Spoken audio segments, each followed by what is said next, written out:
মহান আল্লাহ তাআলার শুকরিয়া আদায় করে আজকে আমি আপনাদের সাথে আরেকটি বিশেষ ব্লগ শেয়ার করছি। আমি গত ব্লগে বলেছিলাম যে আমার ভাগ্নি এখানে এসেছে। তো ওর সাথে আজকে আমি এখানকার মানে ইংল্যান্ডের ইউনিভার্সিটিগুলোতে ভর্তির প্রক্রিয়া, ভিসার প্রক্রিয়া এবং বিভিন্ন ধরনের যে বৃত্তি, স্কলারশিপের বিষয়গুলো সেই বিষয়ে এবং এখানে আসার পরে কাজের ফ্যাসিলিটি এবং বাসাবাড়ির যে অভিজ্ঞতাগুলো হয়েছে সেই বিষয়টা নিয়ে ওর মুখ থেকে আমরা শুনবো। তো আশা করি যারা স্টুডেন্ট বা যারা এই বিষয়ে জানতে আগ্রহী তাদের খুবই ভালো লাগবে। এই আজকের ভিডিও থেকে আপনারা অনেক ধরনের প্রয়োজনীয় ইনফরমেশনগুলো পেতে পারেন। তো আশা করি আজকের এই ভিডিওটি যারা স্টুডেন্ট বা যারা স্টুডেন্ট ভিসা নিয়ে এখানে আসতে আগ্রহী তাদের অনেক উপকারে আসবে। তাহলে চলুন পুরো ভিডিওটা শুনি। আচ্ছা রুদমিলা, তোমাকে আমার কিছু কোশ্চেন আছে ইউনিভার্সিটিতে ভর্তি নিয়ে আর কি। মানে স্টুডেন্ট ভিসার জন্য তুমি কি ধরনের প্রিপারেশন নিয়েছিলা, মানে ফার্স্ট স্টেপে মানে কিভাবে তোমার লিস্ট বা অ্যাডমিশনের জন্য তুমি কিভাবে প্রিপারেশন নিয়েছিলা? আচ্ছা, আসসালামু আলাইকুম। আমি আসলে প্রথম থেকে এভাবে যদি একটু বলার চেষ্টা করি যে অ্যাডমিশন থেকে শুরু করে তারপরে অ্যাডমিশনের পরে কিছু প্রক্রিয়া আছে, স্কলারশিপেরও প্রক্রিয়া আছে যেটা আমাকে নিতে হয়েছে, তারপরে ভিসা এবং তারপর অবশেষে লন্ডনে আসা। এইটা যদি এভাবে চিন্তা করি তাহলে আমি একটু প্রথম থেকেই বলি। ইউনিভার্সিটির ভর্তি বা অ্যাডমিশন প্রসেসটা শুরু হয় সাধারণত সেপ্টেম্বর মাস থেকে প্রত্যেক বছর। এটা এই বছরের যেমন ইংল্যান্ডের ইউকে বেস ইউনিভার্সিটি গুলাতে অ্যাডমিশন ওপেন করে সেপ্টেম্বর ফর। আমি একটু সালি আমার একাডেমিক ইয়ারের এটা দিয়ে বলি রেফারেন্সে যে এখন হচ্ছে 2020 সাল।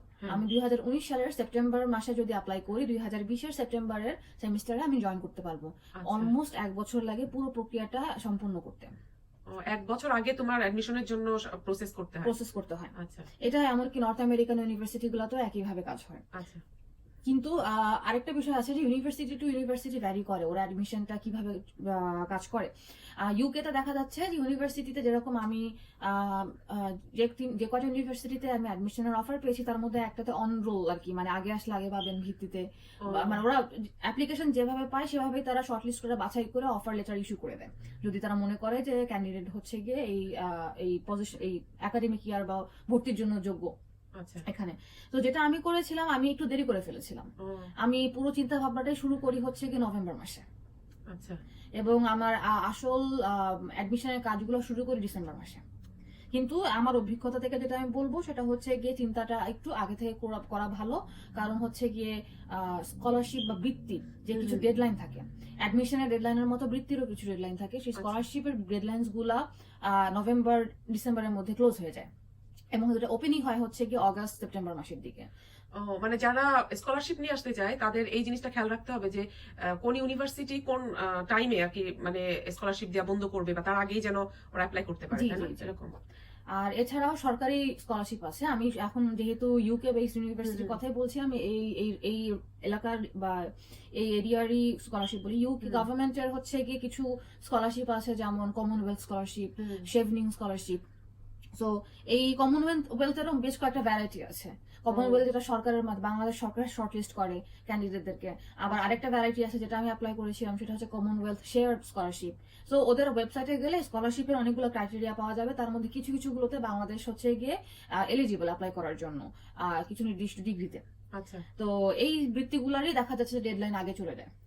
আর একটা ব্যাপার যে তুমি বলছিলা যে তুমি একটা শর্ট লিস্ট করছিলা যে মানে এখানে ইউনিভার্সিটিতে কিভাবে চুজ করতে হবে, মানে স্টুডেন্টদের জন্য কি কোন ওয়েতে আগালে তারা ইজিলি মানে এই পদ্ধতিতে আগাতে মানে হবে আর ওদের জন্য ভালো হবে? জি, প্রথমত ইউনিভার্সিটি শর্টলিস্ট করার আগে এটা অবশ্যই খুব ইম্পর্টেন্ট একটা কাজ, কারণ আমি অ্যাপ্লিকেশন করার আগে আমাকে জানতে হবে যে আমি কোন ইউনিভার্সিটিতে অ্যাপ্লাই করছি এবং আমি কোন স্কলারশিপের জন্য অ্যাপ্লাই করছি, এবং এটা জানার আগে জানতে হবে যে আমি কোন সাবজেক্টে পড়তে যাচ্ছি।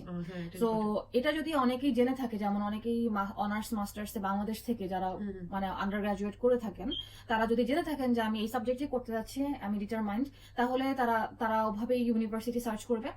তার পছন্দের কিছু ইউনিভার্সিটি 5টা থেকে 10টা শর্টলিস্ট করলো, মাস্টার্সের জন্য, এবং তারপরে ওই 5টা থেকে 10টা ইউনিভার্সিটির মধ্যে মানে প্রথমত ইউনিভার্সিটি কি কি স্কলারশিপ অফার করছে এবং সরকারি কোন স্কলারশিপ গুলো ইউনিভার্সিটি গুলোকে কভার করছে। এখানে একটা বিষয় আছে যে আমি যেরকম ডিজাস্টার ম্যানেজমেন্ট নিয়ে পড়তে চেয়েছিলাম, তো ডিজাস্টার ম্যানেজমেন্টে ইউকেতে বেশ সিলেক্টিভ কিছু শুধুমাত্র ইউনিভার্সিটি মানে এই টপিক বা থিমের উপরে আর কি মাস্টার্স এর কোর্সটা করায়। তার মধ্যে আছে হচ্ছে গিয়ে ইউনিভার্সিটি কলেজ লন্ডন, তারপর কিংস কলেজ লন্ডন, দেন হচ্ছে Manchester university, Durham university, London school of economics. তো এখানে দেখা যাচ্ছে যে এক একটা ইউনিভার্সিটিতে এক এক থিম হয়তো সেম কিন্তু অ্যাপ্রোচটা different. So university college London দেখা যাচ্ছে যে ওরা অনেকটা সায়েন্স বেসড। আচ্ছা, সো যেমন ওদের ডিপার্টমেন্টটা হচ্ছে গিয়ে জিও সায়েন্স বা আর্থ সায়েন্সের আন্ডারে ছিল, সেটা সায়েন্স বেসড অ্যাপ্রোচে ডিগ্রিটা করাচ্ছে। আবার লন্ডন স্কুল অফ ইকোনমিক্সে একই পড়াশোনা করাচ্ছে হয়তো সোশ্যাল সায়েন্সের পয়েন্ট অফ পার্সপেক্টিভে। তো এইভাবে চিন্তা করলে অনেকগুলো ইউনিভার্সিটি হয়তো সামনে আসবে, কিন্তু তারপর আমাকে আবার ডিসাইড করতে হবে যে আমি এক্স্যাক্টলি কোন টপিকটার জন্য অ্যাপ্লাই করবো। তো আমি যদিও 5টা ইউনিভার্সিটি শর্টলিস্ট করেছিলাম, আর আমার ডিসিশনটা আমি অনেক দেরিতে করেছি, দ্যাট ইজ নভেম্বরে আমি ডিসাইড করি যে আমি অ্যাপ্লাই করবো। আমি সরকারি স্কলারশিপ অ্যাপ্লাই করতে গিয়ে দেখি শুধুমাত্র কমনওয়েলথ শেয়ার স্কলারশিপটা ডেডলাইনই ওপেন ছিল, আর সব বন্ধ হয়ে গেছে। আর বাকিগুলো বন্ধ হয়ে গেছে। তো তারপরে যখন আমি এটা দেখে আমি দেখলাম যে ইউনিভার্সিটিতে আইএলস এর কিছু রিকোয়ারমেন্টও থাকে, ওটাও চেক করতে হবে, পরীক্ষাও দিয়ে দিতে হবে একাডেমিক আইএলস এর। ওইটা ডিগ্রি যখন আমি অ্যাপ্লাই করবো, অ্যাডমিশনে যেটা হয় যে ইনিশিয়ালি হয়তো আইএলস এর স্কোর নেই, কিন্তু আমি কন্ডিশনাল কিছু মানে অ্যাপ্লিকেশন দুভাবে করা যায়। একটা হচ্ছে যদি আইএলস এর স্কোর থেকে থাকে তাহলে সব কাগজপত্র সহ আমি সাবমিট করে দিলাম, আমার কাজ শেষ। কিন্তু অনেকের হয়তো আইএলস এর স্কোরটা হাতে এখন আসেনি, তারা অ্যাপ্লাই করে দিতে পারে। করার পরে ওরা যদি মনে করে যে ক্যান্ডিডেট ভালো, তখন আইএলস এর স্কোরটা যাবে। এবং ওরা হয়তো তখন ওরা যদি ডিসাইড করে যে ক্যান্ডিডেটকে তারা নিতে চায়, তখন ওরা কন্ডিশনাল অফার দিয়ে দেয় যে তোমার আইএলস এর স্কোর এরকম থাকতে হবে বা সামথিং লাইক দ্যাট। এটা অ্যাকচুয়ালি ইউনিভার্সিটি ভ্যারি করে, সুতরাং আমি বলবো যে এটা ভালো মতো ইউনিভার্সিটির ওয়েবসাইট গুলোতে একটু দেখে নিতে যে আইএলস এর স্কোর ওরা এটা ম্যান্ডেটরি কিনা অ্যাডমিশনে অ্যাপ্লাই করার জন্য, নাকি এটা অপশনাল যে ওরা স্কোর ছাড়া অ্যাপ্লাই করা যাবে কিনা। এটা ইউনিভার্সিটি ওয়েবসাইট বলতে পারবে ভালো। তো আমি যখন কমনওয়েলথের স্কলারশিপ অ্যাপ্লাই করতে চাই, তখন দেখি যে সেখানে আমার যে থিম ডিজাস্টার বা এই ধরনের যে থিম, সেই থিমের আন্ডারে ইউনিভার্সিটি আমি পাচ্ছি মাত্র 3টা, King's college London and then হচ্ছে গিয়ে ম্যানচেস্টার ইউনিভার্সিটি, ওদের লিস্টে নাই। সেখান থেকে আমি বুঝতে পারলাম যে স্কলারশিপ থাকলেও সব স্কলারশিপ সব ইউনিভার্সিটি কভার করছে না। এই কারণে তখন আমাকে বাই ডিফল্ট ওই দুটো ইউনিভার্সিটি ড্রপ করতে হলো, কারণ আমি আসলে ভাবে চিন্তা করি না যে ইউনিভার্সিটি গুলোতে ইন্টারনাল কোনো স্কলারশিপের সিস্টেম আছে কিনা। আচ্ছা, যারা স্কলারশিপ ছাড়া আসতে চায় তারা তো এটার জন্য ওয়েট করতে হবে না, স্কলারশিপ যারা ছাড়া আসতে যাবে তারা আইএলটিএস স্কোরটা দিবে, তারপর তারা অ্যাপ্লাই করে দিবে তাদের প্রয়োজনীয় কাগজপত্র দিয়ে, এবং তারপরে সেখান থেকে ইউনিভার্সিটি অ্যাডমিশনের অফার দিয়ে দিবে যদি যোগ্য মনে করে থাকে। আচ্ছা, তুমি কি মনে করো, ধরো সবার কি উচিত আগে স্কলারশিপের জন্য ট্রাই করা? যদি এরকম অপশন থাকে যাকে ট্রাই করুক, পরে যদি না হয় পরে স্কলারশিপ ছাড়াও আসতে পারবে, এরকম কি করা যায়?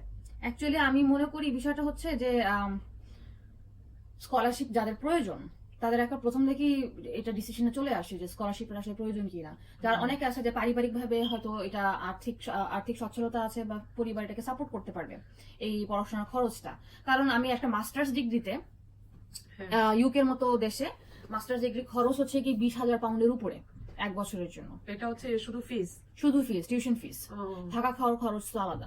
তো টিউশন ফিসই যখন এরকম আসতেছে, এটা যদি বাংলাদেশের ফ্যামিলি বিয়ার করতে পারে পুরো খরচটা, এবং আমার জানা মতো অনেকেই পারে, আমার অনেক ফ্রেন্ডরাও করেছে, তো যদি বিয়ে করতে পারে তাহলে তাদের স্কলারশিপের জন্য দুশ্চিন্তাটা করতে হচ্ছে না।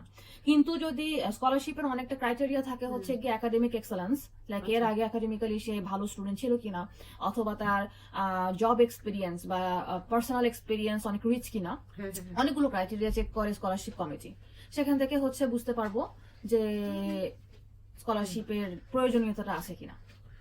আচ্ছা আচ্ছা, তুমি তো মানে প্রাইভেট যে স্কলারশিপ সেইটা পেয়েছো, তো এই সম্পর্কে যদি বলো, কারণ ম্যাক্সিমাম সবাই তো জানে যে গভর্নমেন্ট মানে সরকারি ভাবে একটা স্কলারশিপ পাওয়া যায়, তো অনেকে হয়তো বা এই হিসাবে মানে এটা ধারণা নেই না প্রাইভেট ভাবে বিভিন্ন ইউনিভার্সিটি স্কলারশিপের ব্যবস্থা করে, তো এই সম্পর্কে যদি বলো। জি, প্রথমত আমি যখন অ্যাপ্লাই করছিলাম আমার ধারণা খুব কম ছিল ইউকে স্কলারশিপ সিস্টেম নিয়ে।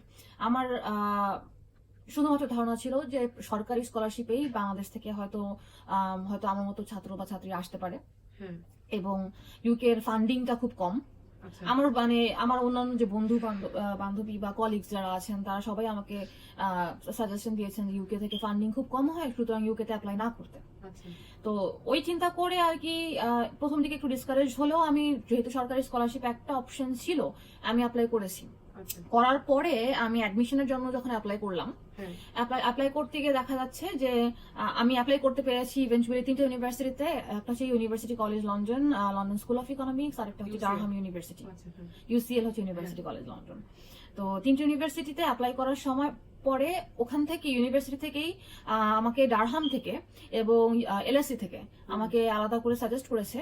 মানে আমরা যখন অ্যাকাউন্টটা তৈরি করি স্টুডেন্ট অ্যাকাউন্টে অ্যাডমিশনের জন্য, তখন ওরা আমাকে ডারহাম থেকে ইমেল দিয়েছিল এবং এলএসসি থেকে আমাকে অ্যাকাউন্টেই সাজেস্ট করেছিল যে আমি ইন্টারনাল ফান্ডিং এর জন্য অ্যাপ্লাই করতে আগ্রহী কিনা, যে বিষয়ে আমার কোনো ধারণা ছিল না এর আগে। আচ্ছা তুমি জানতাই না যে এভাবে ওরা হ্যাঁ, আমি জানতাম না যে ইন্টারনাল ফান্ডিং এর এরকম কিছু স্কোপ আছে, ব্যবস্থা আছে, আচ্ছা। পার্টিকুলারলি ইন্টারন্যাশনাল স্টুডেন্টসদের জন্য, ওকে গিভেন দ্যাট আমি হচ্ছে ইন্টারন্যাশনাল স্টুডেন্ট সেই জন্য। তো তাহলে তো তুমি অনেক লাকি যে যে জিনিসটা জানতা না সেই ইয়েটাই তুমি আলহামদুলিল্লাহ পেয়ে গেছো, তাই জি। না? এটাই আর কি একটু আমার জন্য সারপ্রাইজিং। তো আমি এলএসসি থেকে আমাকে ইন্টারনাল ফান্ডিং এর জন্য বলেছে যে কিছু তথ্য ইনফরমেশন স্কলারশিপ অ্যাপ্লাই করার জন্য যা যা লাগে, একটা এসওপি বা স্টেটমেন্ট অফ পারপাস দিতে হয়েছে। তো আমি অন্যান্য যেটা সরকারি স্কলারশিপে যেভাবে আমি অ্যাপ্লাই করেছি ওই তথ্যগুলোই আর কি ঘুরে ফিরে আমি এই এলএসসি স্কলারশিপ ওইটার জন্য অ্যাপ্লাই করি। আচ্ছা ডারহাম থেকে আমাকে বলেছিল যে ফুল একটা ফান্ডিং আছে সেখানে অ্যাপ্লাই করতে, বাট দেন আমি তখন খুব একটা পাত্তা দিইনি এবং আমি সেটাতে অ্যাপ্লাই করিও নি। ও ওইটাই করনি, শুধু না। এলএসসি তে করছো? আমি শুধু এলএসসি তে করেছি, ও লাকিলি একটা আলহামদুলিল্লাহ লটারি। লটারির মতো আসলে। লটারির মতন।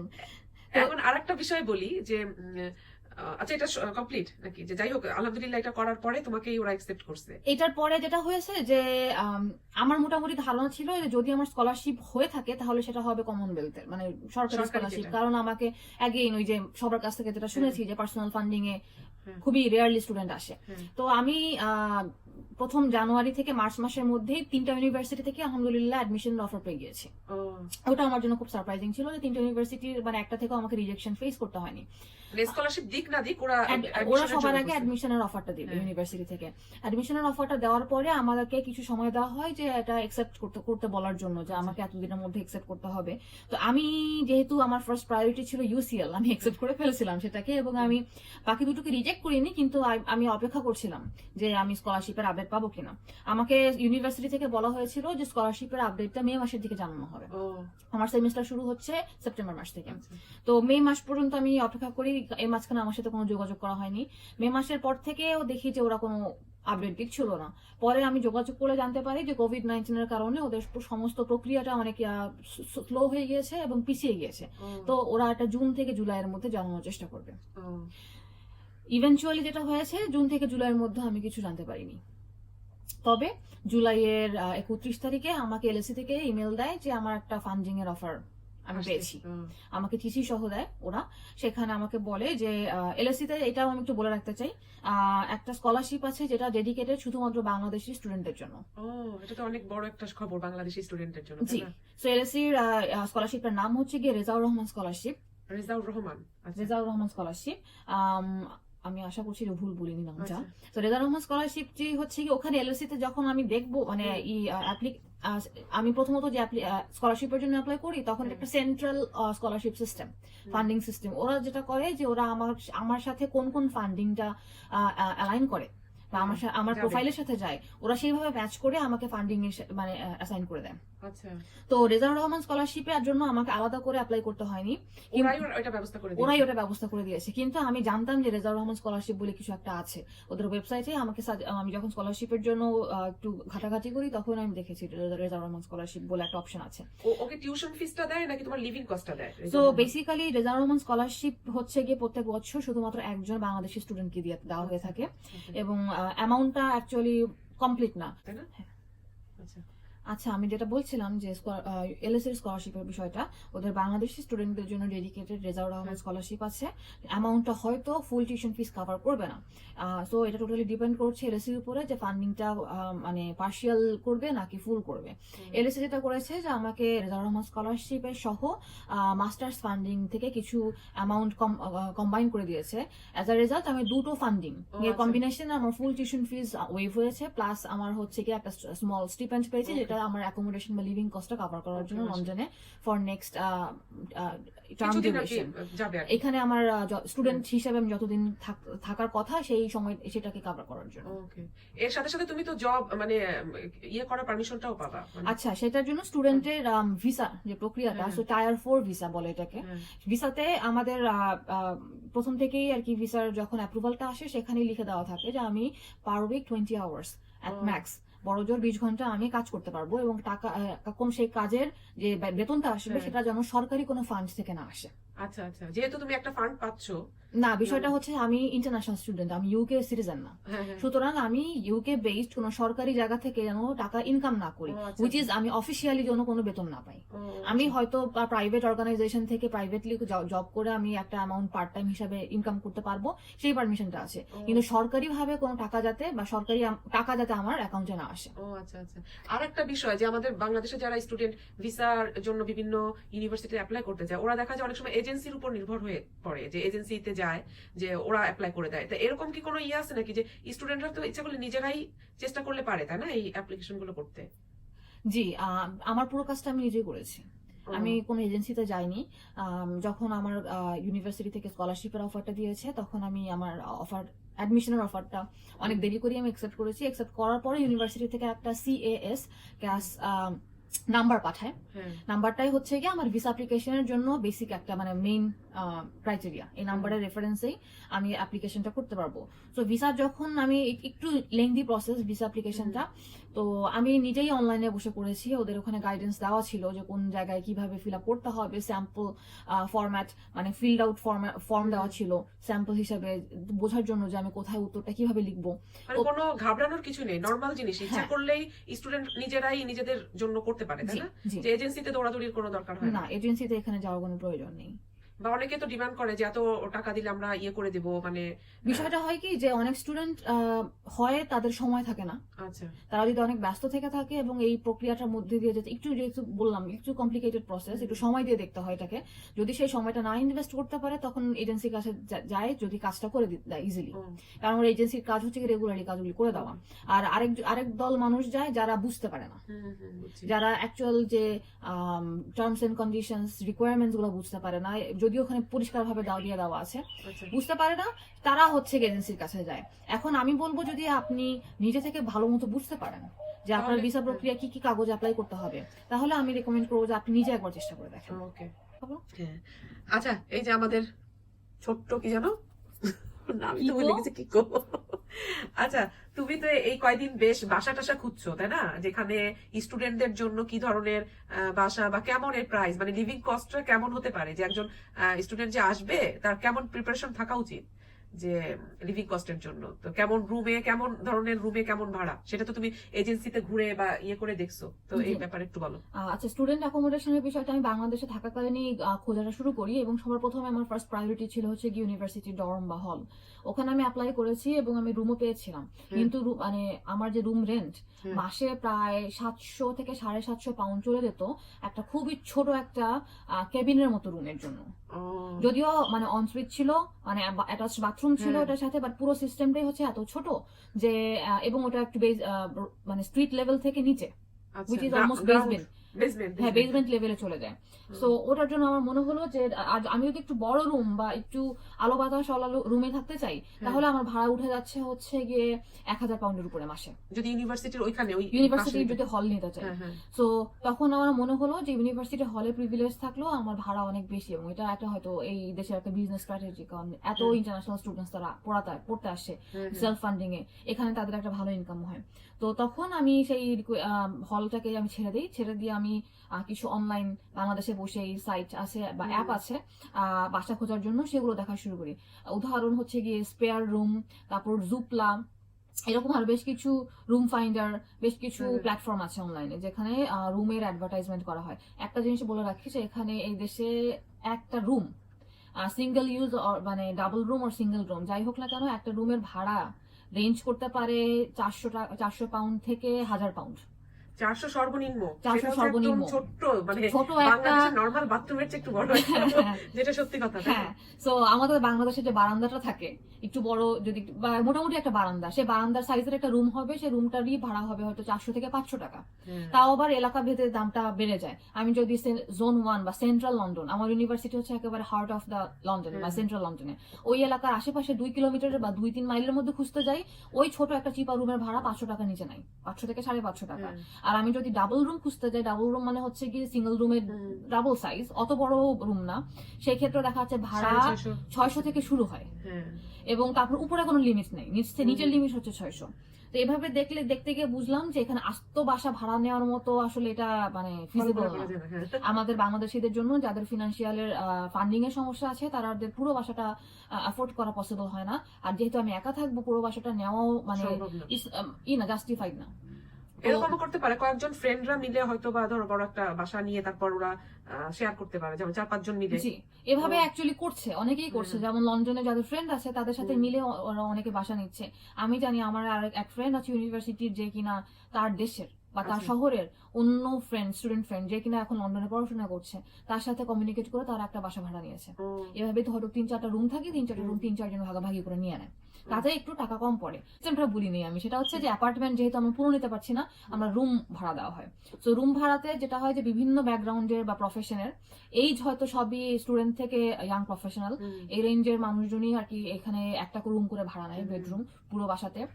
বাথরুম যে একটা বা দুটো থাকলে সেটা শেয়ার Share হয়ে করতে থাকে। হয়। তো কমন স্পেস হচ্ছে বাথরুম, তারপরে হচ্ছে Kitchen। কিচেন হুম, আর ডাইনিংটা, আর কপাল ভালো থাকলে একটা লিভিং স্পেসও পাওয়া যায়। হ্যাঁ। তো এরকম ভাবে বিভিন্ন দেশ থেকে বিভিন্ন ব্যাকগ্রাউন্ডের এথনিসিটির মানুষজন এখানে একটা বাসাতে থাকছে। এখন প্রবলেম হচ্ছে যে এই রুম যখন একটা ভাড়া নিতে যাই তখন, সো এখন যে সমস্যাটা হচ্ছে যে বাসায় যেহেতু যদি ভাড়াটি অলরেডি থেকে থাকে অন্য রুমে, ফিজিক্যালি বাসা বা রুম দেখাটা পারমিট করছে না, তখন তারা হয়তো মেসেঞ্জার বা হোয়াটসঅ্যাপে একটা ভিডিও পাঠাচ্ছে, ভিডিওর মাধ্যমে ডিসিশনটা নিয়ে নিতে হচ্ছে যে আমি বাসাটায় উঠবো কি উঠবো না, যেটা অনেকটা আনরিয়ালিস্টিক, এবং আমি নিজে ব্যক্তিগতভাবে পছন্দ করি না, কারণ আমি বুঝতে পারছি না বাসাটার ওভারঅল কন্ডিশন কি আছে, ফিটিংস বা সার্ভিসে কোনো সমস্যা আছে কিনা। কিন্তু অন্য অপশন আমি ঠিক পাচ্ছি না যে বাসায় আমি গিয়ে কিভাবে মানে কারা অফার করবে, এটা নিয়ে আমি এখনো একটু কনফিউশনে আছি। আচ্ছা, আর একটা বিষয়, ধরো অনেক স্টুডেন্ট ধরো ওরা টিউশনি ফিসটা কভার করে ওরা আসলো, মানে ইচ্ছা আছে যে টিউশনি ফিসটা দিতে পারবে, কিন্তু লিভিং কস্টটা ওরা চাচ্ছে যেখানে সে জব করবে, জব করে সেটা মানে ইয়ে করবে। তো এরকম এটা কি করা সম্ভব নাকি? ধরো এটা এটা আমি যেটা হিসাব করে দেখলাম, এভারেজে সপ্তাহে 20 ঘন্টা যদি কাজের পারমিট দেওয়া হয়ে থাকে লিগালি, যেটা হয় কি যে 20 ঘন্টাও কাজ করতে যদি মানে এলএসসি বা ভালো কোন ইউনিভার্সিটি থেকে পড়তে আসে এবং উদ্দেশ্য যদি হয়ে থাকে পড়াশোনায় ভালো করা, কাজ করার সময় বের করাটা খুবই ডিফিকাল্ট হয়ে যায়, কষ্ট হয়ে যাবে। হ্যাঁ, আমি এখনো পর্যন্ত কাজ করার চিন্তা করতে পারি নাই। আমাকে এখনো অনেক কিছু একাডেমিক্যালি সেটেল করে তারপরে আমি হয়তো কাজের চিন্তাটা শুরু করব। তো কিন্তু যাদের জন্য এটা সম্ভব, তারা ওখান থেকে মাসে মানে এখানকার পেমেন্ট রেটটা হচ্ছে কি মনে হয় লোয়েস্ট 7 পাউন্ড, হাইয়েস্ট অনেকই হতে পারে, আমি দেখেছি বিভিন্ন কয়েকটা জায়গাতে যে 13-14 পাউন্ডও আছে, মাঝে মধ্যে 19 পাউন্ডও আছে, যেটা খুবই rare, but then basic amount হচ্ছে 7 থেকে হয়তো 10 পাউন্ড।